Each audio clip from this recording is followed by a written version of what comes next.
Hello students, मैं फिर से एक नए लेक्चर के साथ हाजिर हो गया हूँ आपके सामने। और आज बेटा हम पढ़ने वाले हैं चैप्टर सर्कल। सर्कल चैप्टर के बहुत ज़्यादा क्वेश्चंस एग्जाम में पूछे जाते हैं और यहाँ पे हमने most important previous year question को इंक्लूड किया है। साथ में उसके जैसे कितने क्वेश्चन और बन सकते हैं इसके बारे में भी मैं आपको बताऊँगा। तो यहाँ पे मैंने 10 क्वेश्चन लिए हैं और 10 के 10 क्वेश्चन बहुत ज़्यादा इंपॉर्टेंट होने वाले हैं। ये सारे क्वेश्चन इतने इंपॉर्टेंट हैं कि इसमें से एक दो क्वेश्चन आपको एग्जाम में देखने को जरूर मिलेंगे। तो चलिए शुरू करते हैं हमारे पहले क्वेश्चन से।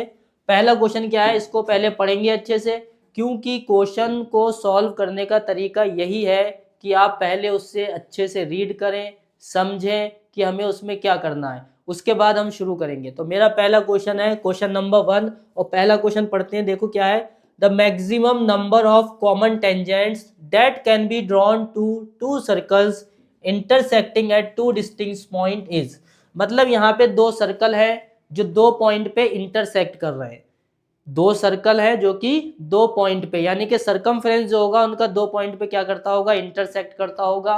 और मुझे ये बताना है कि कितनी मैक्सिमम कॉमन कोड ड्रॉ की जा सकती है। तो सबसे पहले बना लेते हैं सर्कल।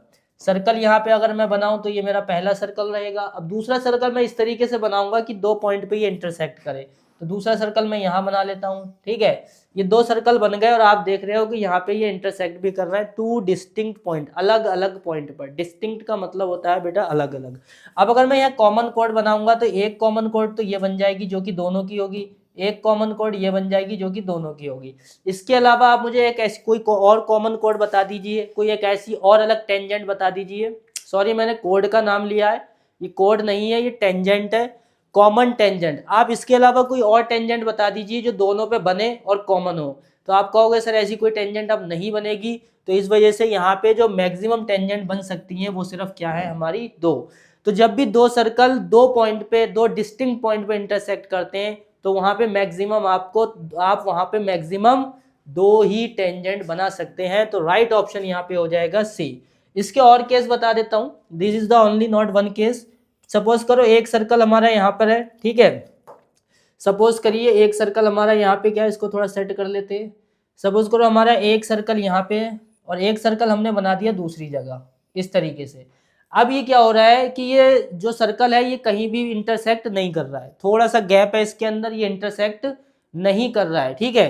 तो यहाँ पे कितनी मैक्सिमम कॉमन टेंजेंट बनाई जा सकती है, तो पहले तो यही वाली बन जाएगी एक 1 और एक ये बन जाएगी 2। लेकिन इसमें क्या है, एक इस तरीके से भी बन सकती है, इस तरीके से, ये देखो ये टेंजेंट ये टच करती हुई चली गई, और एक इस तरीके से बन सकती है जो कि आपको ये टच करती हुई चली गई। तो अगर दो सर्कल इस तरीके से बनाए जा रहे हैं कि उनमें कोई भी पॉइंट कॉमन नहीं है तो वहां पे आप मैक्सिमम 4 कॉमन टेंजेंट बना सकते हैं। सपोज करो ऐसे दो सर्कल है, मान लो एक सर्कल ये रहा और एक सर्कल ये रहा, सिर्फ एक ही पॉइंट इंटरसेक्ट करे, तो वहां पे आपकी कितनी टेंजेंट बन जाएंगी, 1 2 और वहां बन जाएंगी 3। तो अगर दो सर्कल इस तरीके से बनाए जा रहे हैं कि एक ही पॉइंट पे टच करें तो वहां मैक्सिमम 3 टेंजेंट बन सकती हैं। ऐसे दो सर्कल जो दो डिस्टिंक्ट पॉइंट पे इंटरसेक्ट कर रहे हैं तो वहां मैक्सिमम 2 टेंजेंट बनाई जा सकती हैं, जैसे कि हमने बनाई। और ऐसे दो सर्कल जो टेंजेंट टच ही नहीं कर रहे हैं एक दूसरे को, उससे दूर हैं, तो वहां पे आप 4 कॉमन टेंजेंट बना सकते हैं। तो होप आपको समझ में आ गया होगा कि कोई भी सर्कल में कितनी टेंजेंट बनाई जा सकती है। बहुत ही अच्छा क्वेश्चन था, लास्ट ईयर ये पूछा गया था। अगला क्वेश्चन पढ़ लेते हैं, क्वेश्चन नंबर 2।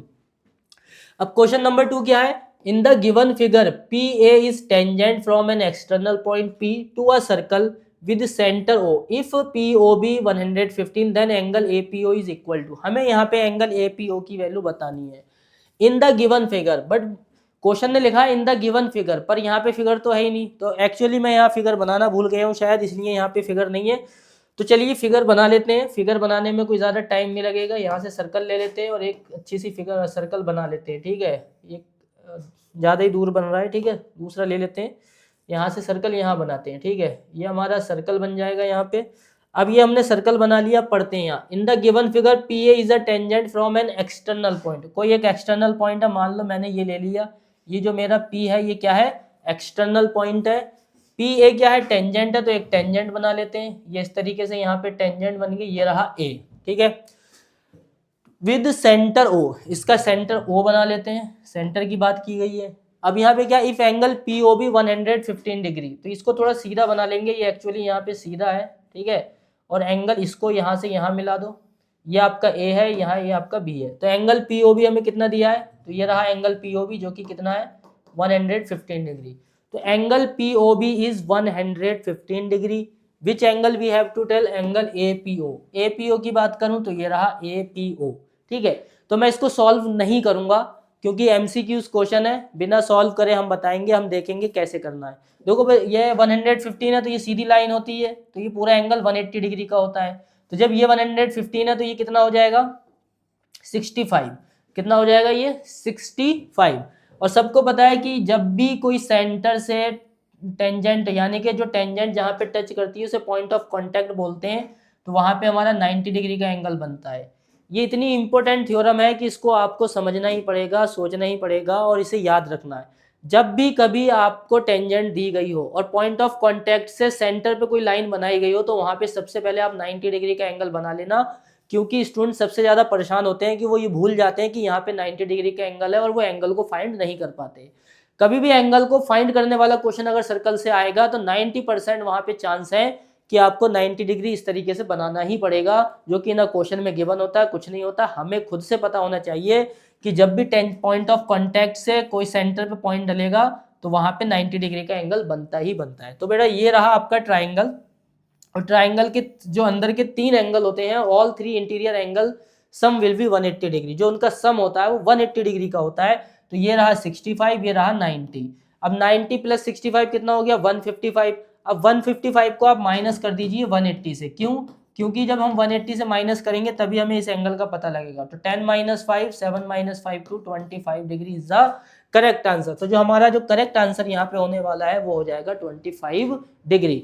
इंपॉर्टेंट बात इस क्वेश्चन की यह है कि बेटा आपको ध्यान रखना है कि जब भी सर्कल पे कहीं भी टेंजेंट बने, मान लो यहाँ टेंजेंट बन रही है इस तरीके से और ये सेंटर और इसको मैंने आपस में मिला दिया, तो यहाँ पे हमेशा 90 डिग्री का एंगल बनेगा। ये बात आप हमेशा याद रखना। सपोज यहाँ पे भी अगर कोई टेंजेंट बन रही है और यहाँ से आपने इसको सेंटर में मिला दिया, तो यहाँ भी हमेशा कौन सा एंगल बनेगा 90 डिग्री का एंगल बनेगा। इस बात को याद रखना, ऑलवेज रिमेंबर इट। बच्चे मोस्ट ऑफ द टाइम इसे भूल जाते हैं। चलिए नेक्स्ट क्वेश्चन पे आ जाते हैं। Question number 3, the area swept by a 70 centimetre long minute hand, यानी कि यहाँ पे क्या है, एक हैंड है, किसका हैंड, क्लॉक का हैंड है, ठीक है, of a clock in 10 minutes is. आपने देखा होगा जब क्लॉक रनिंग में होती है, जब क्लॉक टाइम दिखाती है, तो उसमें जो हैंड होते हैं उसके वो कंटिन्यूसली मूव करते रहते हैं, मूवमेंट में रहते हैं। तो उसी की बात यहाँ पे की जा रही है। तो चलिए सबसे पहले एक अच्छी सी क्लॉक बना लेते हैं। ये हमारा सर्कल बन गया, ठीक है। सर्कल में क्या है, एक क्लॉक बन रही है, इसका सेंटर है वो यहाँ से घूमेगी। तो सपोज करो ये हमारी क्लॉक है, ठीक है, ये क्या है, हमारी क्लॉक है। इसको थोड़ा सीधा करके बनाएंगे, ये रही क्लॉक, ठीक है। अब ये क्लॉक क्या करेगी, 10 मिनट घूमेगी। सपोज करो यहाँ पे 12 है, ये 6 है, तो ये 3 होगा, ये 9 होगा, यहाँ 1 होगा, यहाँ 2 होगा, यहाँ 4 होगा, यहाँ 5, यहाँ 7, यहाँ 8 और यहाँ 10 और यहाँ 11। अब 10 मिनट में जब मूव करेगी तो लगभग इतना मूव कर जाएगी। तो ये रहा मेरा एरिया, ठीक है, ये मेरा एरिया रहेगा जिसको हमें देखना है कि ये कितना है। तो हम अगर चेक करें कि जो क्लॉक की हैंड है उसकी जो लेंथ है वो कितनी है 7 सेंटीमीटर, और यही जो लेंथ है यही हमारी क्या बन जाएगी, रेडियस बन जाएगी, ठीक है। अच्छा, मुझे ये बताना है कि 10 मिनट, तो मैंने ये बना दिया, ये आपको सबको दिख गया होगा कि ये सेक्टर है। क्या बन गया, ये हमारा सेक्टर। अब ये सेक्टर बन गया तो इसका एरिया निकालना है, और सेक्टर का एरिया निकालने का फॉर्मूला होता है θ/360 मल्टीप्लाई पाई r स्क्वायर, ठीक है, यही तो होता है। तो यहाँ पे मुझे थीटा तो पता ही नहीं है, एंगल तो पता ही नहीं है, तो एंगल मुझे फाइंड करना पड़ेगा। कैसे फाइंड करेंगे, देखो यहाँ पे देख लेते हैं सॉल्यूशन। आपको सबको पता है कि 60 मिनट में जो हमारी मिनट हैंड वाली जो मिनट का हैंड है वो 60 मिनट में पूरा घूम जाता है, पूरा एक चक्कर लगा देता है, आपको अच्छे से पता है। तो जब कोई भी चीज़ पूरा एक चक्कर लगा देती है तो वहाँ एंगल बनता है 360 डिग्री। इसका मतलब मैं ये कह सकता हूँ कि जब हैंड मिनट वाली हैंड जब पूरा घूम जाएगी तो वो 60 मिनट कवर करेगी, साथ के साथ 360 डिग्री का एंगल भी बनाएगी। तो यहाँ से अगर हम 1 मिनट में देखें कि 1 मिनट में कितना एंगल बनेगा, तो हम देखेंगे 1 मिनट के लिए हमें क्या करना पड़ेगा, इस 360 को 360 से डिवाइड करना पड़ेगा, जिससे हमें पता लग जाएगा कि 1 मिनट में जो हमारा एंगल बन रहा है वो बन रहा है 6 डिग्री का, और हमें चाहिए 10 मिनट का। कितने का चाहिए भाई, हमें 10 मिनट्स का। 10 मिनट का फाइंड करने के लिए वी हैव टू मल्टीप्लाई, सबको पता है, यू नो वेरी वेल। अगर एक आर्टिकल की वैल्यू दे रखी है यूनिटरी मेथड के हिसाब से तो हम उसको मल्टीप्लाई करते हैं। तो यहाँ पे 6 डिग्री है, मल्टीप्लाई 10 करेंगे तो कितना आ जाएगा 60 डिग्री। तो इसका मतलब 10 मिनट में जो एंगल बनने वाला है वो 60 डिग्री बना। तो भाई यहाँ पे जो एंगल बन गया वो कितना हो गया 60 डिग्री। अब इसका एरिया निकाल लो। तो एरिया क्या आ जाएगा, area equal theta upon 360 multiply 2 pi r, sorry 2 pi नहीं होगा, 2 पाई तो इसका वो होता है, ठीक है। 2 पाई क्या होता है इसका, 2 पाई आपका जो होता है 2 पाई जो आपका होता है 2 पाई आपका जो होता है वो सरकमफ्रेंस होता है, ठीक है। सरकमफ्रेंस के लिए हमें क्या करना पड़ेगा, हमारा जो सरकमफ्रेंस का 2 पाई आर होता है और एरिया का होता है पाई आर स्क्वायर, ठीक है। पाई आर, पेन को ले लेते हैं यहाँ से, पाई आर स्क्वायर। तो जो सेक्टर का एरिया हो गया वो हो गया आपका theta upon 360 multiply pi r square. Theta की वैल्यू क्या है 60 डिग्री और अपॉन में हमारा आ जाएगा 360 मल्टीप्लाई पाई, पाई की वैल्यू क्या होती है 22 अपॉन 7 मल्टीप्लाई आर, आर की वैल्यू देखो जरा 7 आर की वैल्यू 7 का स्क्वायर मतलब 7 मल्टीप्लाई 7, क्योंकि इसका स्क्वायर है तो 2 बार मल्टीप्लाई में लिख लिया जाएगा, अच्छे से पता है। 7 will be cancel out by 7, ठीक है। ये वाला 0 इस 0 से कैंसिल हो जाएगा, 6 1 जा 6, 6 6 जा 36। तो यहाँ पे आंसर आ जाएगा 22 मल्टीप्लाई 7 अपॉन 6। अब क्या देखो डिनोमिनेटर में हमें ये एमसीक्यूज है, आगे ज़्यादा सॉल्व नहीं करने का, क्योंकि हमें तो बस हमारा ऑप्शन मैच हो जाए तो हमें आंसर मिल जाएगा। ये हमारा कितना है 77, ये जो है ये है 12, 5 अपॉन 6, ये मिक्स फ्रैक्शन में ऑप्शन है, शायद आपको समझ नहीं आते होंगे, इस तरीके से है ये, ठीक है। ये है 77 अपॉन 3, इस तरीके से ये हमारे 4 ऑप्शन है। तो अगर मैं इसको मल्टीप्लाई कर लूँ तो ये हो जाएगा 7 2 जा 14 और 7 2 जा 14 154 अपॉन 6। पर अगर मैं चेक करूँ तो किसी के भी अपॉन में मुझे 6 नहीं मिल रहा है। तो अपॉन में देखो यहाँ पे भी 3 है, यहाँ 3 है, यहाँ 12 है, यहाँ 6 है। तो अगर इसको हम इम्प्रॉपर में कन्वर्ट करते हैं तो 6 12 जा कितना होगा, 12 6 जा 84 होता है, 84 प्लस 5 91 होता है, पर यहाँ 91 नहीं है। चलो इसको और सॉल्व कर लेते हैं, 2 3 जा 6, 2 7 जा 14, 2 7 जा 14। तो देखो नया आंसर क्या आ गया 77 अपॉन 3। तो ये जो ऑप्शन हमारा करेक्ट हो जाएगा that is D1 is the correct option. तो यहाँ पे जो इम्पोर्टेंट बात ये थी कि क्लॉक का क्वेश्चन जब भी आएगा तो आपको एंगल गिवन नहीं होगा, एंगल आप निकालेंगे मिनट के हिसाब से, बिकॉज एवरीवन नो कि जब मिनट का हैंड 60 मिनट घूमता है तो वो पूरा एक चक्कर लगा लेता है और इस वजह से जो कंप्लीट एंगल बनता है वो 360 डिग्री का बनता है, इसलिए हमारा 60 मिनट इक्वल 360 हो जाता है, ठीक है। इस वजह से हमारा जो होता है 60 मिनट इक्वल क्या हो जाता है 360 डिग्री। और इस 60 मिनट से 360 का फ़ायदा ये हो जाता है कि अब हमें कोई भी टाइम दिया हो, 10 मिनट्स दिए हो, 15 मिनट्स दिए हो, 20 मिनट्स दिए हो, 30 मिनट्स दिए हो, कितना भी क्यों ना मिनट दिया हो, हमें कोई परेशानी वाली बात नहीं है, उसके हिसाब से हम इसको फाइंड आउट कर लेंगे। उसके बाद जब एंगल मिल जाएगा तो एरिया निकालना हमारे लिए आसान हो जाएगा। तो चलिए आगे क्वेश्चन कर लेते हैं, ये वाला क्वेश्चन तो सॉल्व हो गया। अगला क्वेश्चन कर लेते हैं। क्वेश्चन का रिवीजन करना बहुत ज़रूरी है। आपने पूरे साल बहुत ज़्यादा पढ़ाई कर ली, खूब से पढ़ाई की है, सारे बेसिक कॉन्सेप्ट आपने क्लियर कर लिए हैं। यहाँ पे इस लेक्चर को बनाने का मतलब यही है कि आपकी प्रैक्टिस हो जाए और हम जो मोस्ट इम्पोर्टेंट क्वेश्चन है वो आपको यहाँ पे करवा पाएँ। और होप आप इसको अच्छे से कर भी रहे होगे और समझ भी रहे होगे, ठीक है। तो अब अगला क्वेश्चन देख लेते हैं। क्वेश्चनों को समझना बहुत ज़रूरी है। क्वेश्चन नंबर 4 आ गया, क्या है, in the adjoining figure TP and TQ are tangent. जैसा कि आप देख ही रहो फिगर में TP और TQ क्या है बेटा, टेंजेंट है। Drawn to a circle with centre O, ये हमारा सेंटर O हो गया। इफ एंगल OPQ, जो OPQ है वो 15 डिग्री है, तो OPQ चेक कर लो कहाँ पे, ये रहा OPQ, ये वाला जो एंगल है वो कितना है भाई 15 डिग्री का एंगल है ये, ठीक है। एंड एंगल PTQ कितना है, थीटा है। PTQ जो एंगल है वो क्या है, थीटा है। Find the value of sine theta. तो साइन टू थीटा की वैल्यू तो बड़ी आसानी से मिल सकती है, लेकिन उससे पहले मुझे थीटा की वैल्यू भी तो पता हो। अगर मैं थीटा की वैल्यू फाइंड कर लूँ तो आराम से साइन टू थीटा की वैल्यू मिल जाएगी। तो चलिए थीटा की वैल्यू फाइंड करते हैं। भाई थीटा की वैल्यू कैसे फाइंड होगी, आप दिमाग लगा सकते हैं। कोई सोच सकते हैं कि सर ये क्वेश्चन तो आपने दे दिया, अब थीटा की वैल्यू कैसे निकाल सकते हैं। आपके पास, आप इसे फ़ौरन से आपको पता लग गया होगा थीटा की वैल्यू निकालने के लिए सर जी सबसे पहले तो आप ये देखिए, ये वाला एंगल और ये एंगल 90 डिग्री होता है, और ये वाला और ये सॉरी यहाँ पे अगर हम इसको रेडियस बनाएंगे तो ये 90 डिग्री होता है, ठीक है। तो ये एंगल हमारे 90 डिग्री होते हैं, यानी कि ये जो है ना एक क्वाड्रिलेटरल बन जाता है एक तरीके से। ये क्या बन जाता है, क्वाड्रिलेटरल। और हमेशा याद रखना, जब भी इस तरीके का ये क्वाड्रिलेटरल बनता है तो यहाँ पे हमेशा 90 डिग्री का एंगल होता है, ठीक है। कितना होता है, 90 डिग्री का। अगर ये एंगल 15 डिग्री है स्टूडेंट्स, तो ये वाला देखो रेडियस कैसी है, सेम है, तो ये वाला एंगल भी कितना होने वाला है, 15 डिग्री होने वाला है, ठीक है। जब ये एंगल 15 डिग्री है तो ये एंगल भी मेरा कितना हो जाएगा, 15 डिग्री हो जाएगा।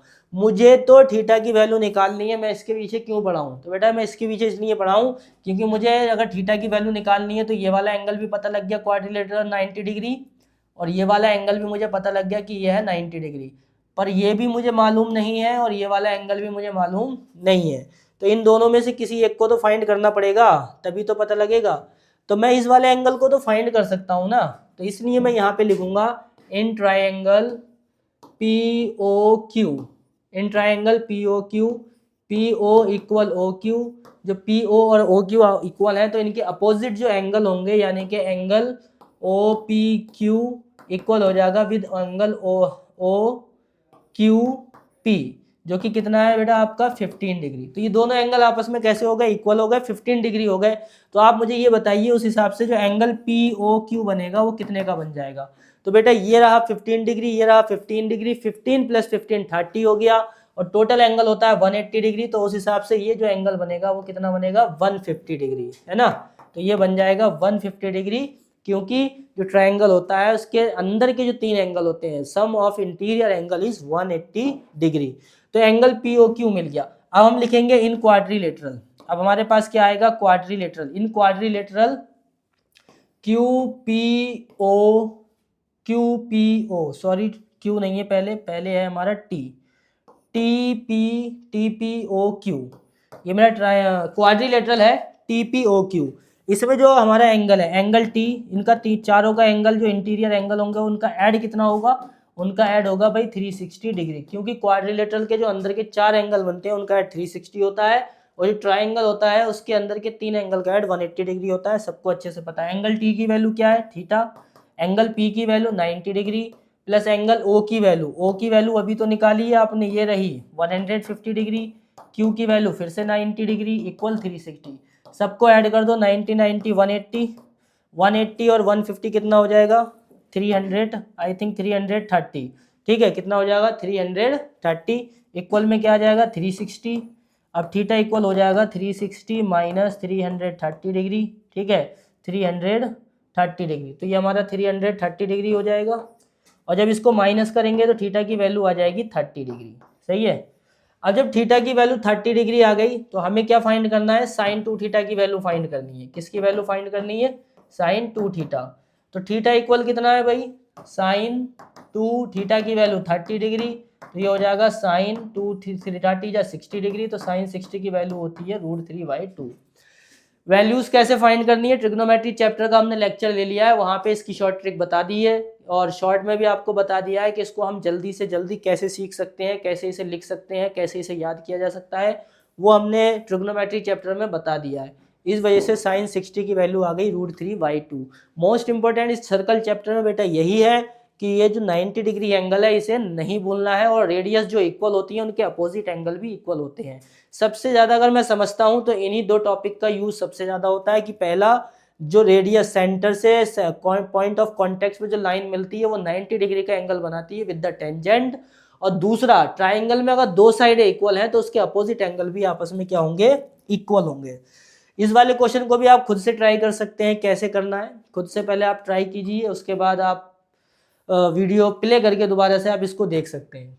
तो question number 2, question number 5 is here, 2 tangent TP and TQ। यहाँ पे 2 टेंजेंट है TP and TQ are drawn to a circle with centre O, ठीक है। यहाँ पे एक सर्कल है, यहाँ पे क्या है भी, एक सर्कल है, सर्कल बना लेते हैं अच्छा सा। हाथ से सर्कल बन नहीं पा रहा है ठीक सा, चलो फिर से एक बार कोशिश करते हैं, कोई बात नहीं, फिर से एक बार कोशिश करते हैं।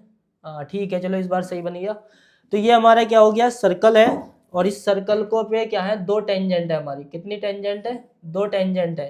पहली टेंजेंट क्या है, पहली टेंजेंट है हमारी TQ, और दूसरी टेंजेंट क्या है टी पी, दूसरी टेंजेंट है टी पी। तो पहली टेंजेंट हो गई भैया टी क्यू और दूसरी टेंजेंट हो गई T P. From an external point T prove that, हमें यहाँ पे प्रूव करना है कि angle P T Q equal होगा एंगल 2 पी क्यू के। तो ये इसको इसके साथ मिला दीजिए, ये ओ हो जाएगा। सबको पता है कि ये वाला एंगल 90 डिग्री का होता है। देखो मैंने क्या कहा था, जब भी रेडियस से पॉइंट ऑफ कॉन्टैक्ट को मिलाया जाए तो फौरन वहाँ पे 90 डिग्री एंगल बना दो, क्योंकि most of the time student इसे भूल जाते हैं। ठीक है, तो मुझे प्रूफ करना है कि जो पी टी क्यू है वो इक्वल है किसके, 2 पी क्यू के। तो ओ पी क्यू एंगल कहाँ बन रहा है, ये रहा ओ पी क्यू। तो मुझे यहाँ पे लाइन बनानी पड़ेगी तभी मिलेगा ओ पी क्यू। ठीक है, तो सबसे पहले अगर मैं लिखूं इन क्वाड्रिलेटरल, सॉल्यूशन में मुझे क्या करना पड़ेगा, क्वाड्रिलेटरल लेना पड़ेगा। मुझे क्या क्वाड्रिलेटरल मैं इसलिए ले रहा हूँ ताकि इसका और इसका रिलेशन निकाल सकूं, क्योंकि मैं पहले इसका और इसका रिलेशन निकालूंगा तभी इस ट्रायंगल में बात करके ये वाला एंगल मिल पाएगा। ठीक है, तो सबसे पहले हम लिखेंगे इन क्वाड्रिलेटरल, इन क्वाड्रिलेटरल कौन सा है, टी क्यू ओ पी। तो angle T plus angle Q plus angle O plus angle P equal कितना हो जाएगा, 360 डिग्री। ठीक है, कितना हो जाएगा, 360 डिग्री। तो एंगल टी की वैल्यू वी डोंट नो, ये 90 है, इसकी भी वैल्यू नहीं पता, ये भी 90 डिग्री है, इक्वल 360 डिग्री। तो यहाँ से जो angle T plus angle O का रिलेशन आएगा वो आएगा 360 माइनस 180, जिसका आंसर आ जाएगा angle T plus angle O equal 180 degree. एक बात और याद रखना स्टूडेंट्स कि जब इस तरह का क्वाड्रिलेटरल बनता है तो इन दोनों का जो ऐड होता है वो 180 डिग्री होता है। कई बार ये क्वेश्चन ये भी प्रूफ करने को आ जाता है कि जब दो टेंजेंट एक्सटर्नल पॉइंट से मिलती हैं और उससे रेडियस को मिलाया जाए तो जो क्वाड्रिलेटरल बनता है वो साइक्लिक क्वाड्रिलेटरल है। ये भी प्रूफ करने को आता है, तो इस तरीके से आप प्रूफ कर सकते हैं। इसके आगे बस इतना लिखना होगा, the sum of opposite angle of a quadrilateral is 180 degree, that is why it is a cyclic quadrilateral. तो एक क्वेश्चन और यहाँ से क्लियर हो गया प्रूविंग का। ठीक है, तो मैं ये कह रहा था कि जब भी ये आ जाए कि प्रूफ कीजिए कि ये साइक्लिक क्वाड्रिलेटरल है, कौन, टी क्यू ओ पी, तो ये यहाँ तक हो गया। इतना होने के बाद ये 180 डिग्री हो गया, तो आप इसके आगे बस यही लिख दोगे और ये आपका एक क्वेश्चन और तैयार हो गया। और दूसरा तुम्हें याद भी रखना है कि जब भी ये क्वाड्रिलेटरल बनेगा, दो टेंजेंट के साथ जो एक्सटर्नल पॉइंट से शुरू हो रही हैं और दो रेडियस के साथ जो क्वाड्रिलेटरल बनेगा, उसका जो ये वाले दो अपोजिट एंगल होते हैं इनका ऐड 180 डिग्री होता है, और इसका तो है 180 डिग्री क्योंकि ये भी 90 है और ये भी 90 है। ये आपको आगे काम आने वाला है। ठीक है, अब दूसरा रिलेशन हम यहाँ पे बनाने वाले हैं in triangle Q O P. तो क्यू ओ पी में अगर हम बात करें तो आपके पास ये दो रेडियस है, जिसकी वजह से जो आपका क्यू ओ है वो इक्वल हो जाएगा ओ पी के। दोनों radius radii of same circle, radii of same circle. ठीक है, तो इसकी वजह से जो आपके अपोजिट एंगल होंगे वो आपके क्या हो जाएंगे, इक्वल हो जाएंगे। Angle O Q P plus angle O P Q equal, ये दोनों आपस में इक्वल हो जाएंगे। ठीक है, दोनों ही एंगल आपके इक्वल हो जाएंगे। Angle O Q P equal angle O P Q. अब जब ये दोनों एंगल आपस में इक्वल हो गए तो अब यहाँ पे ट्राइंगल का कॉन्सेप्ट हमें लगाना पड़ेगा, तभी ये क्वेश्चन प्रूफ हो पाएगा। ठीक है, अब हम लिखेंगे angle O Q P plus angle O P Q plus angle Q O P equal 180 degree. Reason यहाँ पे यही है कि सबसे पहले इसका और इसका रिलेशन निकाल लिया, अब ये जो ट्रायंगल है इन तीनों को हमने ऐड कर दिया तो इसका ऐड भी 180 डिग्री आएगा। तीसरा रिलेशन हमने ये निकाला कि ये दोनों आपस में कैसे हैं, इक्वल हैं। ठीक है, अब आप क्या करोगे कि ये भी 180 डिग्री के इक्वल है, इक्वेशन 1 एंड इक्वेशन 2, ये भी 180 के इक्वल है तो ये भी 180 के इक्वल है, तो ये दोनों आपस में कैसे हो जाएंगे, इक्वल हो जाएंगे। एंगल एक O Q P plus angle O P Q plus angle Q O P equal angle T plus angle O, यानी कि ये आपस में इक्वल हो गए। तो यहाँ पे जो ये एंगल क्यू ओ पी है, ठीक है, जो एंगल हमारा क्यू ओ पी है ये वाला, और एंगल ओ ये भी तो क्यू ओ पी है, दोनों ही क्यू ओ पी हैं और कैंसिल आउट हो जाएंगे, माइनस हो जाएंगे, और हमारे पास बचेगा एंगल ओ क्यू पी और ये रहेगा ओ पी क्यू। ठीक है, ये कौन सा एंगल रहेगा, ओ पी क्यू। ऐसा करते हैं बेटा, ओ पी क्यू तो हमें चाहिए तो ओ पी क्यू को तो रहने दो ओ पी क्यू, लेकिन यहाँ से क्या करो, ओ क्यू पी को भी क्या लिख दो, ओ पी क्यू लिख दो। यहाँ से जो ये ओ क्यू पी है इसकी जगह क्या लिख देंगे, ओ पी क्यू, क्योंकि जो ओ क्यू पी है वो ओ पी क्यू के इक्वल है और हमें वैसे भी प्रूफिंग के लिए चाहिए ओ पी क्यू। तो मैं इसको भी किस में चेंज करूंगा, ओ पी क्यू में चेंज करूंगा। इसलिए जो ओ क्यू पी के इक्वल आएगा वो ये आ जाएगा angle O P Q equal में आ जाएगा हमारा एंगल टी। अगर एंगल टी की बात करें तो इसका पूरा नाम है क्यू टी पी। क्या नाम है इसका पूरा, क्यू टी पी। अब इन दोनों को ऐड करेंगे तो ये बन जाएगा two angle O P Q equal angle Q T P, और ये इस तरीके से आपका हो जाएगा प्रूव्ड। ठीक है, हमें यही प्रूव करना था, angle O two O P Q equal है एंगल क्यू टी पी के। अब तुम ये मत सोचना कि यहाँ पे तो सर पी टी क्यू लिखा है और यहाँ क्यू टी पी क्यों आया। अगर आप ऐसा सवाल करेंगे तो इसका मतलब आपका एंगल का कॉन्सेप्ट बहुत ही ज़्यादा वीक है। एंगल का नाम चाहे आप पी टी क्यू लिखे या चाहे आप इधर से क्यू टी पी लिखें, बीच का देखा जाता है वर्टेक्स का। ठीक है, बाकी अगर ये एक्सचेंज हो जाए तो कोई फर्क नहीं पड़ता, वो सेम ही नेम होता है। तो होप ये क्वेश्चन आपको समझ आ गया होगा। इस क्वेश्चन में इंपॉर्टेंट ये दो बातें मैंने बताई थी, एक तो साइक्लिक क्वाड्रिलेटरल का कॉन्सेप्ट मैंने बता दिया। दूसरा यहाँ पे इंपॉर्टेंट बात ये है कि हमें इसको, हमने पहले ही पता लग गया था कि इसको और इसका रिलेशन हमें शो करना है, तो हमने पहले इसका और इसका रिलेशन निकाला, फिर इनके हिसाब से इसका रिलेशन निकाला, तो ये आपस में तो कैंसिल आउट हो गया, बाकी का जो बचा वो हमारा क्या हो गया, प्रूफ हो गया भाई। चलिए नेक्स्ट क्वेश्चन कर लेते हैं।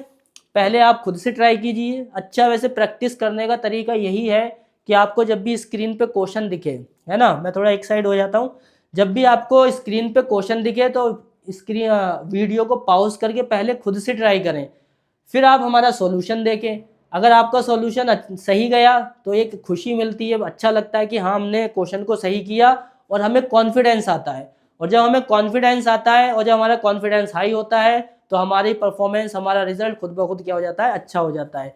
और बाई चांस आपसे क्वेश्चन नहीं हुआ तो फिर आपको जो है डिमोटिवेट नहीं होना है कि अरे मैं इतना पढ़ रहा हूँ फिर भी मैं क्वेश्चन नहीं कर पा रहा हूँ। You need practice. आप प्रैक्टिस करिए, आप सीखिए। अगर आपने इसको सीख लिया तो उसके इस जैसे टाइप के क्वेश्चन आप और भी कर पाएंगे।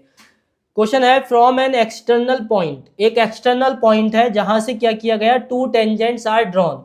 एक एक्सटर्नल पॉइंट है मान लो ये, और यहाँ से दो टेंजेंट बनाई गई। क्या बनाई गई, यहाँ से दो टेंजेंट बनाई गई इस तरीके से। तो ये टेंजेंट मैच नहीं हुई, मैच करा के ही मानेंगे, और सर्कल भी थोड़ा सही से बनाते हैं। ठीक है, तो ये कोई एक्सटर्नल पॉइंट है और ये हमारा क्या है, सर्कल है। यहाँ से हमने इसको मैच कराया तो इधर से निकल गई, और ये वाली टेंजेंट यहाँ से चली गई। इस तरीके का क्वेश्चन ने कहा कि एक एक्सटर्नल पॉइंट से दो टेंजेंट बनाई गई है, प्रूफ कीजिए। Proof that the line joining the external point two the centre. एक लाइन जो एक्सटर्नल पॉइंट से किसको मिला रही है, सेंटर को मिला रही है। तो ये रहा centre O. Centre bisect the angle between the two tangent. Bisect the angle between the two tangent, यानी कि टेंजेंट के बीच में जो एंगल बन रहा है, मान लो ये टेंजेंट है तो इसके बीच में जो एंगल बन रहा है, तो ये टेंजेंट इधर गई, ये टेंजेंट इधर गई, तो इधर तो कोई एंगल बनेगा नहीं। इस टेंजेंट का जो एंगल बनेगा वो ये बना। अब ये जो एंगल बना, ये जो एंगल है, ये जो टेंजेंट के बीच में एंगल बना, ये बाइसेक्ट हो रहा है इस वाली लाइन से। मतलब इस वाली लाइन से बाइसेक्ट होने का मतलब हाफ हो रहा है कि ये वाला एंगल और ये वाला एंगल, ये जो दो एंगल हैं आपके, ये दोनों आपके एंगल कैसे प्रूफ करने हैं, हमने इक्वल प्रूफ करने हैं। ठीक है, तो ये दो एंगल जो मिले हमें, इनको हमें इक्वल प्रूफ करना है, मतलब इस वाले को और इस वाले को। ठीक है, तो चलिए प्रूफ कर लेते हैं, कोई बड़ी बात नहीं है। यहाँ से इसको ज्वाइन कर दीजिए, यहाँ से इसको। अब जैसे ही देखो मैंने पॉइंट ऑफ कांटेक्ट को सेंटर के साथ जोड़ा ना, वैसे ही मैं यहाँ पे 90 डिग्री का एंगल बना लूंगा, क्योंकि मुझे पता है कि ये 90 डिग्री का एंगल होता है। बाद में फिर हम सोचते रह जाएंगे कैसे एंगल को फाइंड करें या कैसे क्वेश्चन को सॉल्व करें। ठीक है, अब मुझे अगर ये वाला एंगल और ये एंगल, दोनों एंगलों को इक्वल प्रूफ करना है। ठीक है, तो मैं इन जो ट्रायंगल बने इनको कॉन्ग्रुएंट प्रूफ कर देता हूँ। अगर इन्हें कॉन्ग्रुएंट प्रूफ कर दूंगा तो ये एंगल खुद ब खुद इक्वल हो जाएंगे। इसका नाम दे दो ए, ये रहा बी, ये रहा सी। तो हम लिखेंगे टू प्रूफ। हमें क्या प्रूफ करना है भाई, यहाँ पे टू प्रूफ। क्या प्रूफ करना है कि जो एंगल बी ओ ए है वो इक्वल है विद एंगल सी, सॉरी ये गलत लिख गया। हमें प्रूफ करना है कि जो एंगल बी ए ओ है वो इक्वल है विद एंगल सी ए ओ। ये हमें प्रूफ करना है। चलिए प्रूफ कर लेते हैं। टू प्रूफ में क्या, कौन से ट्राइंगल ले लेंगे, इन ट्राइंगल। क्लास 9 में बेटा ये बहुत करे होंगे आपने क्वेश्चन, ऐसा समझ लो कि ये 10th के कॉन्सेप्ट में क्लास 9th का क्वेश्चन है। ABO, triangle ABO and triangle ACO, ये दो ट्राइंगल है। इसमें सबसे पहले जो इक्वल होने वाला है बेटा, AO इक्वल AO हो जाएगा, जो कि कॉमन होता है। क्या होता है बेटा, ये कॉमन। दूसरा यहाँ पे जो एंगल B है वो इक्वल हो जाएगा with angle C, each angle 90 degree. दोनों ही एंगल किसने है, 90 डिग्री के। तीसरा यहाँ पे जो इक्वल हो जाएगा वो हो जाएगा BO इक्वल OC, ऐसा क्यों होगा B O equal O C? Radii of same circle, क्योंकि ये जो रेडाई है वो सेम सर्कल की है, ठीक है, रेडाई ऑफ सेम सर्कल। अब जो हमारा इस वजह से जो ट्राइंगल ए बी ओ था वो कॉन्ग्रुएंट हो गया with triangle A C O by कौन सी? तीनों ही साइड आई है, साइड नहीं आई है, तीनों साइड एंगल साइड, यानी कि साइड, एक साइड ये वाली ली हमने और एक साइड ये वाली ली और ये रहा राइट एंगल हाइपोटेनियस साइड। तो आरएचएस से ही हमारा कॉन्ग्रुएंट प्रूफ हो गया, राइट एंगल हाइपोटेनियस साइड, यानी कि राइट एंगल का मतलब 90 डिग्री, हाइपोटेनियस का मतलब सामने वाली लाइन, एक इसमें से कोई साइड हमारी क्या आ गई? इक्वल आ गई। और जब कोई भी दो ट्राइंगल कॉन्ग्रुएंट प्रूफ हो जाते हैं तो उसके बचे हुए जो एंगल है या बची हुई जो साइड है वो भी आपस में क्या हो जाती हैं? इक्वल हो जाती हैं। तो ये वाला दो ट्राइंगल बचा तो ये भी आपस में क्या हो जाएगा? इक्वल हो जाएगा। That is B A O equal angle O A C. और यही हमें प्रूफ करना था कि जो ये लाइन इस एंगल को कट कर रही है ये बाइसेक्ट कर रही है। बाइसेक्ट का मतलब होता है हाफ करना। तो ये देखो इक्वल आ गया, इक्वल का मतलब हाफ हो गया। That is why it is proved कि ये बाकी लाइन जो कर रही है इसको बाइसेक्ट कर रही है, ठीक है। आप चाहें तो इसका स्क्रीनशॉट ले सकते हैं। स्क्रीनशॉट लेने के बाद नेक्स्ट क्वेश्चन देखिए। सबसे पहले इस क्वेश्चन को खुद से ट्राई कीजिए करने की, उसके बाद मैं आपको सॉल्व कराऊंगा। That is question number 7। चलिए शुरू कर देते हैं। In figure if a circle touch the side Q R of triangle P Q R at S and extended side PQ and PR and MN respectively, then prove that PM equal half sum of PQ plus QR plus PR। कहने का मतलब ये है कि ये जो line है इसको ऐसे कर दिया जाए, यहाँ से मिला दिया जाए, इसको ऐसे मिला दिया जाए, उसके बाद ये साइड मिला दी गई है। तो ये जो सिनेरियो दिया है आपको इस तरीके का, ये पूरा सिनेरियो दिया है, इसमें हम सेंटर मान लेते हैं O, ठीक है। अब हमें इसको प्रूव करना है कि जो PM होगा वो इक्वल होगा PQ plus QR plus PR के। तो इसको प्रूफ करने के लिए हमें पता है कि कोई भी दो टेंजेंट जब एक्सटर्नल पॉइंट से मिलती हैं तो उनकी डिस्टेंस कैसी होती है? इक्वल होती है। तो उसी प्रॉपर्टी को यूज करते हुए यहाँ पे सबसे पहले लिख लेते हैं कि जो PM है वो इक्वल हो जाएगा PN के, क्योंकि ये देखो यहाँ से टेंजेंट बन रही है तो PM इक्वल PN हो गया। इसी तरीके से जो हमारा QM है वो इक्वल हो जाएगा QS के, क्योंकि ये भी देखो एक्सटर्नल पॉइंट में मिल रही है, यहाँ से यहाँ टेंजेंट बनी और यहाँ से यहाँ टेंजेंट बनी, ठीक है। तो इस वजह से ये बन गया। और इसी तरीके से हमारा इक्वल हो जाएगा RN किसके इक्वल हो जाएगा? SR के, क्योंकि ये भी दो टेंजेंट है और दोनों ही एक्सटर्नल पॉइंट्स पे बन रही है, ये वाली और ये वाली, ठीक है। तो ये हो गया हमारा टेंजेंट, तीनों ही टेंजेंट है, तीनों को मैंने आपस में क्या कर लिया? इक्वल कर लिया। अब प्रूफ मुझे करना है कि PM इक्वल हाफ। तो अगर यहाँ पे PM आया तो मैं पहले PM वाला ही उठाऊंगा, PM इक्वल PN। मैंने दोनों उठा लिया, PM इक्वल PN, क्योंकि जब एक साइड में PM है तो मैं वही तो उठाऊंगा जिसमें से PM होगा। तो कहीं ना कहीं जब ये PM इक्वल PN ले लिया तो PM तो आएगा ही आएगा। अब ये जो हाफ है, अगर ये 2 इधर आएगा तो मल्टीप्लाई में होगा, तो ये जो 2 मुझे मिलेगा तब मिलेगा अगर मैं दोनों तरफ 2 से मल्टीप्लाई कर दूं। यहाँ भी 2 से मल्टीप्लाई कर देता हूँ और इधर भी 2 से मल्टीप्लाई कर देता हूँ। इससे फायदा ये मिलेगा कि ये बाद में सॉल्व होने के बाद जब ये 2 उस साइड जाएगा तो हमें डिवाइड में 2 मिल जाएगा, ठीक है। उसके बाद एक तरफ जो हमारा लेफ्ट हैंड साइड है वो तो हो गई सॉल्व। 2 PM मुझे चाहिए था वो मिल गया, लेकिन उधर हमें बहुत सारा कुछ चाहिए, लेकिन अभी इधर PN है तो PN को कर लेते हैं ब्रेक। PN को लिखते हैं PN plus PN, PN plus PN लिख दिया।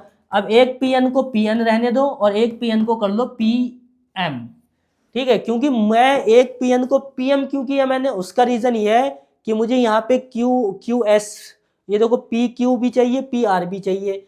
तो PQ तो मुझे तभी मिलेगा जब इधर PM आएगा वापस से, जब वापस से PM आएगा तभी तो PQ मिलेगा, इसीलिए मैंने यहाँ PM ले लिया। PN को ब्रेक करके लिखो भाई। PN को अगर ब्रेक करके लिखा जाएगा तो क्या लिखा जाएगा? PR प्लस RN, और PM को ब्रेक करके लिखेंगे तो क्या आएगा? PQ plus QM। अब देखो जो हमें प्रूफ करना है, इधर तो 2 PM है ही, यहाँ से मुझे PQ चाहिए। PQ है क्या इसके अंदर? बिल्कुल है। QR चाहिए, क्या इसके अंदर QR है? नहीं है।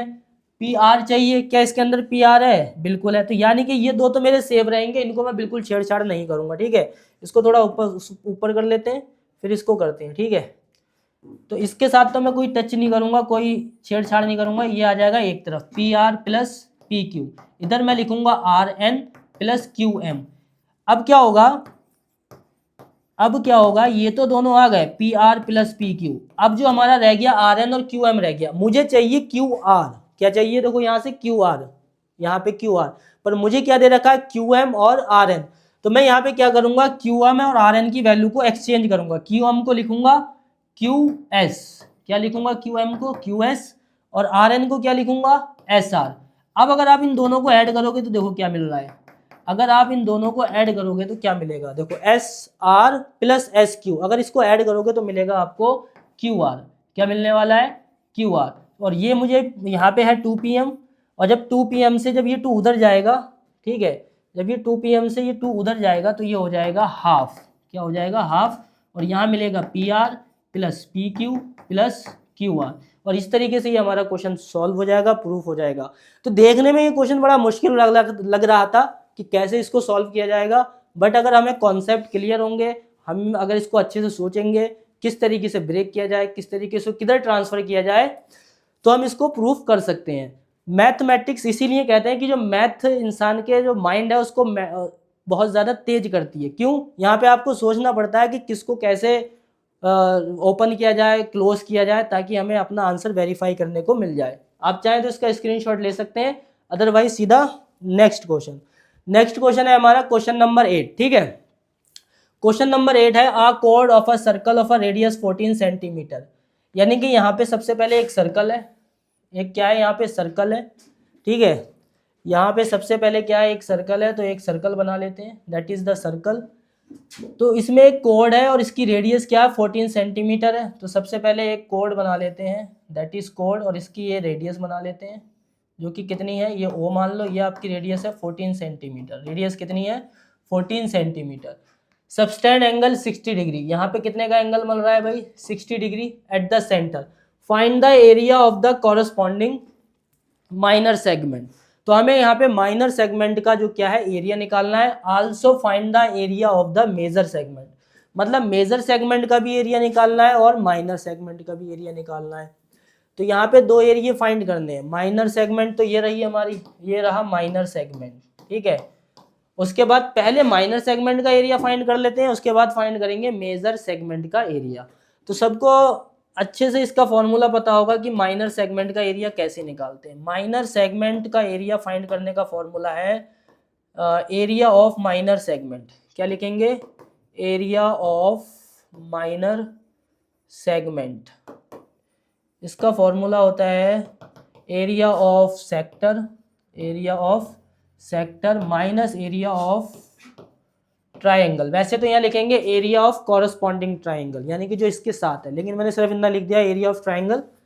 अब एरिया ऑफ सेक्टर क्या होता है, theta upon 360 multiply pi r square. और एरिया ऑफ ट्राइंगल क्या होता है, अब देखो एरिया ऑफ ट्राइंगल यहाँ पे अब जरूरी नहीं है कि एरिया ऑफ ट्राइंगल कोई एक ही लगता है। यहाँ पे थोड़ा सा ध्यान देने वाली बात यह है कि अगर यहाँ पे एंगल 90 डिग्री बनता, कैसा एंगल बनता 90 डिग्री, तो यहाँ पे फॉर्मूला लगता है ट्राइंगल का 1/2 बेस इंटू हाइट। अब यहाँ पे एंगल बना 60 डिग्री, तो मुझे आपको अच्छे से पता है कि ये दोनों रेडियस सेम है, तो ये दोनों एंगल भी इक्वल होंगे। ऐड होता है ट्राइंगल का 180, ये 60 रहा, बचा 120, तो 120 में से ये भी 60 हो जाएगा, ये भी 60। अब जब तीनों ही एंगल 60 डिग्री है तो ये बन जाएगा इक्विलेटरल ट्राइंगल। तो इसका जब इक्विलेटरल ट्राइंगल है तो इक्विलेटरल ट्राइंगल का जो फॉर्मूला होता है वो होता है √3/4 साइड स्क्वायर, ये इसका फॉर्मूला होता है, ठीक है। और यहाँ पे अगर 90 डिग्री बनता तो फिर 1/2 बेस इंटू हाइट वाला लगा लेते। तो ये बात याद रखनी है कि दो ही एंगल बनते हैं, या तो 60 डिग्री का या 90 डिग्री का। कई बार 120 का भी आ जाता है, तो उसको करने का तरीका अलग है। 60 के लिए इक्विलेटरल ट्राइंगल बन जाएगा, 90 के लिए 1/2 बेस इंटू हाइट। थीटा की वैल्यू आपकी यहाँ 60 है, और यहाँ पे पाई की वैल्यू हम लिखेंगे 22/7, आर की वैल्यू 14 मल्टीप्लाई 14 माइनस √3/4, साइड का स्क्वायर मतलब 14 मल्टीप्लाई 14।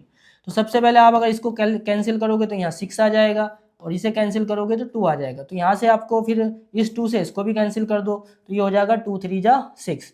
तो यहाँ से आपको मिलेगा 22 मल्टीप्लाई 14 अपॉन 3, और यहाँ से आपको मिलेगा, इसको भी कैंसिल कर दो, 2 7 जा 14, 2 7 जा 14, 7 7 जा 49 √3, और यहाँ पे हमें मिल जाएगा 22 मल्टीप्लाई 14 अपॉन 3, ठीक है। तो सबसे पहले तो इसको मल्टीप्लाई करके डिवाइड करेंगे, 22 को 14 के साथ मल्टीप्लाई करेंगे तो कितना आएगा 14 2 जा 28, 330 डिवाइडेड बाई 3, और यहाँ मल्टीप्लाई करेंगे 1.732 से। तो अगर हम 308 को 3 से डिवाइड करेंगे तो हमारा कितना आंसर आएगा, ये हमें चेक करना पड़ेगा पहले, और उसके बाद हम चेक करेंगे कि 49 को मल्टीप्लाई करेंगे 1.73 के साथ तो कितना आएगा। तो देख लेते हैं, 3 10 जा 30, 3 2 जा 6 और यहाँ पे लगभग 6 आ जाएगा, उसके आगे आएगा 7। अब इसको मल्टीप्लाई करके बताइए कि 49, इसको थोड़ा सही से लिख लेता हूँ, 49 मल्टीप्लाई 1.732, इसको अगर मल्टीप्लाई किया जाएगा तो कितना आंसर आएगा ये आपको बताना है, ठीक है। तो ये जो आपका आंसर आएगा दैट इज आई थिंक आएगा 86.388, ठीक है। तो ये इसका आंसर आ जाएगा, मैं 3.80 लिख लेता हूँ। अब इसको माइनस कर दो, इसको माइनस करेंगे तो 7 - 8 हो जाएगा, 6 - 3, ठीक है। तो 17 - 8 हो जाएगा 9 और ये हो जाएगा 5 - 3 2 पॉइंट और 12 - 6 6 9 - 8 16.29। अगर मैं इसे अप्रॉक्स में करना चाहूँ तो 16 के लमसम आ जाएगा, ठीक है। ये हो जाएगा सेंटीमीटर स्क्वायर 16.29। तो ये जो हमारा एरिया आ गया, ठीक है, ये जो एरिया आ गया किसका आ गया, एरिया ऑफ माइनर सेगमेंट का आ गया। अब हमें निकालना है एरिया ऑफ मेजर सेगमेंट। क्या निकालना है, एरिया ऑफ मेजर सेगमेंट। तो एरिया ऑफ मेजर सेगमेंट के लिए मैं इधर कर रहा हूँ, ठीक है। एरिया ऑफ मेजर सेगमेंट का फॉर्मूला होता है, अगर आपने माइनर सेगमेंट का एरिया निकाल लिया है तो आप अब पूरे सर्कल का एरिया निकाल लो। आप अब क्या करो, पूरे सर्कल का एरिया निकालो और पूरे सर्कल के एरिया में से इतना पोर्शन को माइनस कर दो तो बचा हुआ पोर्शन मेजर ही सेगमेंट तो बचा। इसलिए क्या होता है, एरिया ऑफ माइनर सेगमेंट हमारा हो जाता है, एरिया ऑफ मेजर सेगमेंट निकालना है हमें, तो area of major segment equal होता है, major segment equal area of circle, area of circle minus area of minor segment, ठीक है। ये इसमें फॉर्मूला लग जाता है, area of major segment equal area of circle minus area of किसका, माइनर सर्कल। तो एरिया ऑफ सर्कल होता है पाई आर स्क्वायर और एरिया ऑफ माइनर सर्कल हमने निकाल ही लिया 16.29। तो यहाँ आ जाएगा 22/7 मल्टीप्लाई आर स्क्वायर, अगर हम चेक करेंगे तो हो जाएगा 14 × 14 और ये हो जाएगा 16.29। और इसको सॉल्व कर लेंगे तो 2 2 2 जा 4 4 × 14 और 14 4 जा होता है 56 और 56 को अगर हम निकालेंगे तो आ जाएगा 616 आई थिंक 56 651, ठीक है, 66 सेंटीमीटर माइनस 16.29। और इसको जब माइनस करेंगे तो अप्रोक्स 599.71 आई थिंक इतना आंसर आपका ये आ जाएगा माइनस करने के बाद 599.17, ठीक है। तो मेन जो बात है यहाँ पे ये है कि ये जो ट्राइंगल है इसका एरिया कैसे निकालें। सेगमेंट का एरिया निकालना कोई मुश्किल काम नहीं है, मुश्किल काम होता है ट्राइंगल का एरिया निकालना। और ये भी इसका जो ट्राइंगल है वो अलग अलग होता है। अगर 60 डिग्री है तो आपको ध्यान लगाना पड़ेगा कि ये इक्विलेटरल ट्राइंगल बनेगा, अगर ये 90 है तो आपको पता लगाना पड़ेगा कि ये राइट एंगल ट्राइंगल है। इसलिए वहां पे फॉर्मूला लगेगा 1/2 बेस इंटू हाइट और यहाँ लगेगा √3/4 साइड स्क्वायर। अगर ये 120 है तो आप यहाँ पे इस तरीके से एक परपेंडिकुलर बनाएंगे, दोनों को हाफ करेंगे और उसके बाद यहाँ से इसका एरिया निकालेंगे पाइथागोरस थ्योरम का यूज करके। वो एक अलग कॉन्सेप्ट है, उसको हम अलग से बताएंगे, ठीक है। तो ये रहा क्वेश्चन नंबर 8।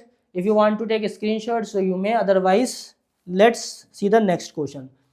सो नेक्स्ट क्वेश्चन यहाँ पे गायब हो गया क्या, question number 9 is not there and question number 10, okay. Question number 9 तो यहाँ है नहीं, क्वेश्चन नंबर 10 कर लेते हैं। क्वेश्चन नंबर 10 क्या है, prove that opposite sides of a quadrilateral circumscribing a circle subtend supplementary angle at the center of the circle। Suppose करो यहाँ पे एक सर्कल है, सपोज नहीं करना है, सर्कल है यहाँ पर, ठीक है। सर्कल बनाना है सबसे पहले, सपोज नहीं करना है। मैथ में आदत हो जाती है सपोज करने की, कह के तो हर बात को यही बोला जाता है कि सपोज कर लो। तो सपोज नहीं करना है, यहाँ पे सर्कल है भाई, सपोज करने की जरूरत नहीं है, दैट इज द सर्कल। अभी क्या है कि जो सर्कल है ये सर्कमस्क्राइबिंग है, घिरा हुआ है। किससे घिरा हुआ है, क्वाड्रिलेटरल से घिरा हुआ है भाई। तो क्वाड्रिलेटरल से इसको घेर देते हैं, कोई अच्छा सा क्वाड्रिलेटरल देख लें और उससे इसको घेरते हैं, ठीक है। चलो क्वाड्रिलेटरल से घेरते हैं, पर ये जाएगा कैसे उधर, इसको सिलेक्ट कर लेते हैं। चलो ऐसे ही हाथ से बनाते हैं, ये तो पता नहीं क्या है इसका, मुश्किल ही है जो हो जाए, ठीक है। तो यहाँ पे हाथ से बना लेते हैं। ये एक ऐसे करके क्वाड्रिलेटरल यहाँ बन गया, एक क्वाड्रिलेटरल यहाँ बन गया और एक क्वाड्रिलेटरल आपका यहाँ बन गया और एक बना लेते हैं इस तरीके से यहाँ पे। ये अब इसने सर्कमस्क्राइबिंग कर ही लिया है इसको, ठीक है। तो ये सर्कमस्क्राइबिंग हो गया है। अब हमें प्रूफ ये करना है कि जो इसकी अपोजिट साइड है, prove that opposite side of a quadrilateral, जो क्वाड्रिलेटरल की अपोजिट साइड हैं वो एंगल पे सबटेंड कर रही है। कैसा एंगल, एंगल पे सेंटर पे कैसा एंगल सबटेंड कर रही है, सप्लीमेंट्री, सप्लीमेंट्री का मतलब है कि इसका और इसका जो सम है वो 180 डिग्री है। तो इसे मान लो ए, इसको मान लो ए, इसे सी और इसे डी। फिर यहाँ से हमें यहाँ पे कंस्ट्रक्शन करना पड़ेगा, ठीक है, क्या करना पड़ेगा, ये कंस्ट्रक्शन करना पड़ेगा, तभी ये क्वेश्चन पॉसिबल है। और इसे मान लो पी, ये रहेगा क्यू, ये रहेगा आर और ये रहेगा एस। कंस्ट्रक्शन करना इसलिए जरूरी है क्योंकि यहाँ दो ट्राइंगल बनाने हैं, उन दो ट्राइंगल को सिमिलर प्रूफ करेंगे, उसके बाद ही यह क्वेश्चन हो पाएगा। और यहाँ पे डायग्राम बनाना बहुत जरूरी है। ये एंगल 1 ले लीजिए, ये 2, ये वाला 3, 4, 5, 6, 7, 8। इस तरीके से ये एंगलों को मैंने सारे एंगलों को सपोज कर लिया है, ठीक है। तो सबसे पहले यहाँ पे हमें सिमिलर प्रूफ करके ये प्रूफ करना पड़ेगा कि ये दोनों एंगल आपस में इक्वल है। तो इन ट्राइंगल, सबसे पहले लिखेंगे इन ट्राइंगल ASO, इसको भाई O लिख लीजिए, कुछ इसको नाम नहीं दिया तो नाम दे दो, नाम के बगैर काम नहीं हो पाएगा, ठीक है, नाम देना बहुत जरूरी है। तो यहाँ लिख लेंगे इन ट्राइंगल, क्या लिखेंगे, इन ट्राइंगल AOP, मैंने ये वाला ट्राइंगल ले लिया AOP, फिर लूंगा POB, एंड ट्राइंगल आप इसको आप प्रूफ कर देंगे AOP को, और SAOS, triangle AOP and triangle AOS, यानी कि ये वाला ट्राइंगल AOP और ये वाला ट्राइंगल AOS, इनको हम कॉन्ग्रुएंट प्रूफ करेंगे। इससे कॉन्ग्रुएंट प्रूफ करने से फ़ायदा ये मिलेगा कि ये जो एंगल 1 और 2 है आपस में कैसा हो जाएगा, इक्वल हो जाएगा। तो इसको प्रूफ करने के लिए सबसे पहले मुझे पता है कि जो AP है वो इक्वल है AS के, तो मैं अच्छे से मालूम है कि ये एक्सटर्नल पॉइंट पे दोनों टेंजेंट एक्सटर्नल पॉइंट पे मिल रही है। थ्योरम है कि जब भी एक्सटर्नल पॉइंट से कोई टेंजेंट आपस में मिलती है तो भाई वो आपस में क्या होती है, इक्वल होती है। इसी तरीके से जो AO है वो इक्वल हो जाएगा OA के, क्योंकि ये भाई है कॉमन, क्या है ये कॉमन। तीसरा यहाँ पे क्या है, वही 90 डिग्री, कहा था ना कि जो सेंटर पॉइंट ऑफ कांटेक्ट से सेंटर पे लाइन बनेगी टेंजेंट के साथ, वो 90 डिग्री का एंगल बनाती है। इस वजह से एंगल APO इक्वल हो जाएगा with angle ASO, each angle 90 degree, दोनों ही एंगल 90 डिग्री के हैं। और जो हमारा ट्राइंगल AOP है वो कॉन्ग्रुएंट प्रूफ हो जाएगा विद ट्राइंगल AOS। जो AOP था वो प्रूफ हो गया कि AOS के कॉन्ग्रुएंट है बाय, कौन सा हो जाएगा इसमें, राइट एंगल हाइपोटेनियस साइड, ठीक है, राइट एंगल हाइपोटेनियस साइड, ठीक। इससे क्या फायदा होगा कि जो हमारा एंगल 1 था वो इक्वल हो गया एंगल 2 के, यानी कि एंगल 1 एंगल 2 के इक्वल हो गया। सिमिलरली सारे एंगल ऐसे ही इक्वल प्रूफ करने हैं भाई, सारे एंगल, एक को नहीं करना है। इसी तरीके से 4 को 5 के साथ, 6 को 7 के साथ और 8 को 1 के साथ करना है। तो एंगल 1 इक्वल एंगल 2 के, तो सिमिलरली हम लिख सकते हैं सिमिलरली। अब सबको बार बार इतना बड़ा लंबा चौड़ा नहीं करना है, सिमिलरली में क्या करना है, एंगल 1 2 हो गया तो फिर एंगल 3 किसके इक्वल हो जाएगा, एंगल 4 के, और एंगल 5 किसके इक्वल हो जाएगा, एंगल 6 के, और एंगल 7 इक्वल हो जाएगा एंगल 8 के। सारे एंगलों को हमने 1 बाय 1 प्रूफ कर दिया। मेथड सबका सेम ही है, इसीलिए सिमिलरली का यूज कर लिया। अब क्या होता है अगर सारे एंगल को ऐड किया जाए, एंगल 1 2 3, यानी कि 1 से लेकर 8 तक के सारे एंगल को क्या कर दिया जाए, ऐड कर दिया जाए, तो आपको पता होगा सबको जब ऐड किया जाएगा तो जो आंसर आएगा वो 360 डिग्री आएगा, आपको पता ही है इस बात का, ठीक है। अब क्या करेंगे, इस एंगल 1 को हम लिख देंगे, एंगल 1 को अब रिप्लेस करेंगे। अब सबसे पहले मैं ये प्रूफ करूंगा कि इसका सम और इसका सम इक्वल है, ये इन दोनों का सम 180 डिग्री है। मैं यही तो प्रूफ करूंगा, क्योंकि मुझे यही तो प्रूफ करना था। क्वेश्चन ने यही तो कहा है कि सप्लीमेंट्री बना रहा है, इन दोनों का सम 180 डिग्री आ रहा है, तो मैं 2 3 7 6 को रखूंगा, बाकी को एक्सचेंज कर दूंगा। तो एंगल 1 को मुझे एक्सचेंज करना पड़ेगा क्योंकि ये मुझे नहीं चाहिए। तो एंगल 1 किसके इक्वल है, एंगल 2 के। एंगल 2 चाहिए तो इसको ऐसे ही लिख देंगे। एंगल 3 चाहिए क्या, बिल्कुल चाहिए। एंगल 4 नहीं चाहिए तो एंगल 4 किसके इक्वल आ जाएगा, फिर से एंगल 3 के इक्वल आ जाएगा। एंगल 5 नहीं चाहिए तो किसके इक्वल आ जाएगा, एंगल 6 के इक्वल आ जाएगा। आप यहाँ पे मार्क कर लीजिए ना, इन दोनों का, इन सब का, इन 4 एंगल का सम 180 डिग्री करना था, बस इन 4 को रखो। बाकी एंगल 6 है तो एंगल 6 रखना पड़ेगा, एंगल 7 है भाई रखना पड़ेगा, एंगल 8 है नहीं रखना है। किसके इक्वल है एंगल 8, चेक कर लो यहाँ से, 7 के इक्वल है। तो यहाँ पे आप देखोगे सबके दो दो पेयर बन गए, सबका अपना अपना एक एक और मिल गया। जैसे ये हो गया 2 एंगल 2, ये हो गया 2 एंगल 3, और ये हो गया आपका 2 एंगल 6, और ये हो गया आपका 2 एंगल 7, और ये हो गया आपका 2 एंगल, बस 7 तक ही है, इससे आगे है ही नहीं। इसके आगे हो जाएगा 360 डिग्री। इसके आगे आपको क्या करना है, 2 को कॉमन ले लेना है, ठीक है। 2 को क्या कर लेना है, कॉमन ले लेना है भाई, ठीक है। तो जब 2 कॉमन लोगे तो यहाँ से मिलेगा angle 2 plus angle 3 plus angle 6 plus angle 7 equal में क्या आ जाएगा 360 डिग्री। अब ये 2 उधर डिवाइड में चला जाएगा तो बन जाएगा, क्या बन जाएगा, ये बन जाएगा आपका 180 डिग्री। क्या बन जाएगा ये 180 डिग्री। अब आप चेक करो एंगल 2 और एंगल 3 का नाम क्या है, एंगल AOB। एंगल 2 और एंगल 3 का नाम है एंगल AOB और 6 और 7 को ऐड करके क्या नाम बनेगा, COD। क्या बनेगा, COD इक्वल 180 डिग्री। तो यही तो प्रूफ करना था कि जो इनका अपोजिट एंगल का जो, यानी कि ये जो एंगल अपोजिट साइड से जो एंगल बन रहा है, यानी कि जो अपोजिट साइड से जो सेंटर पे एंगल बना रहा है दो, एक तो ये बना, एक ये बना, एक ये बना, ये दोनों सप्लीमेंट्री हैं। सप्लीमेंट्री का मतलब 180 डिग्री है। तो यही हमने क्या कर दिया यहाँ पे प्रूफ कर दिया कि इन दोनों का एड जो है 180 डिग्री है। सिमिलरली अगली क्वेश्चन को फिर से दोबारा से यहाँ से करना है। इस क्वेश्चन को अभी एक हुआ है ना, अभी इसको भी तो प्रूफ करना है कि इन दोनों का सम भी 180 डिग्री होगा। तो इसको क्या करना है, दोबारा से यहीं लिखना है। इस बार फिर से प्रोसेस सेम रखना है, लेकिन इस बार चेंज करना है 2 को, यानी कि इसमें जिनको मैंने चेंज किया अगले टाइम पे उसको आपको चेंज नहीं करना है, क्योंकि यहाँ पे देखो 1 8 4 5 है तो इनको चेंज नहीं करना है, और जो बाकी के बचे उनको चेंज करोगे तो इसी तरीके से फिर से आपको 180 डिग्री मिल जाएगा। तो ये क्वेश्चन आपको करना पड़ेगा होमवर्क में, क्योंकि बिल्कुल सेम इसी तरीके से होना है, कोई इसका अलग तरीका नहीं है। और ये इतना इंपॉर्टेंट क्वेश्चन है, 3 से 4 बार एग्जाम में आ चुका है। सारे ही क्वेश्चन इतने इंपॉर्टेंट है, आप कोई भी प्रैक्टिस सेट उठा के देख लेना, कोई भी प्रैक्टिस सेट कर लेना, जो भी किसी भी कंपनी का हो, कोई भी प्रैक्टिस सेट उठा लेना, कोई भी जो भी आपको कहीं से भी जो भी कराते हो इंपॉर्टेंट क्वेश्चन आप उनसे मैच कर लेना। ये जो मैं क्वेश्चन करा रहा हूँ आपको, ये क्वेश्चन 101% आपको यहाँ पर मिलने वाले हैं, ठीक है। तो हम यहाँ वायरस एजुकेशन सेंटर पे इस समय चला रहे हैं practice session for the board examination. जो बोर्ड क्लास के एग्जाम होने वाले हैं तो उसमें हम प्रैक्टिस सेशन चला रहे हैं क्लास 10th का। जल्द ही हम क्लास 9th के भी लेक्चर लाएंगे और उसमें भी हम आपका रिवीजन कराएंगे। 1 शॉट रिवीजन रहेगा क्लास 9th का। सारे बच्चे ध्यान से सुन लीजिए, ये है आपके लिए information specially for class 9th student. We are going to start 1 shot videos of the mathematics and science and other subjects, English also. यहाँ पे हम क्या करेंगे, आपका एक 1 शॉट बनाएंगे हर एक चैप्टर का, जिससे आपके एनुअल एग्जामिनेशन के लिए रिवीजन हो सके। मैथ के जो 1 शॉट बनाएंगे वो मैं बनाऊंगा, साइंस का जो भी 1 शॉट बनेगा, फिजिक्स केमिस्ट्री बायोलॉजी का, वो आपको दीपक सर पढ़ाएंगे। इंग्लिश यहाँ पे हमारे शब्बू सर पढ़ा रहे हैं, SST शाजिम सर पढ़ा रहे हैं। All the teachers are doing very well, सब बहुत अच्छे से पढ़ा रहे हैं। और आपको उतनी ही मेहनत से, जितनी मेहनत हम आपको पढ़ाने में कर रहे हैं उससे ज़्यादा मेहनत आपको पढ़ने में करनी है। You will success in your final examination. इसी वर्ड के साथ I will say thank you so much. तो इसको हम फिनिश कर देते हैं, ठीक है।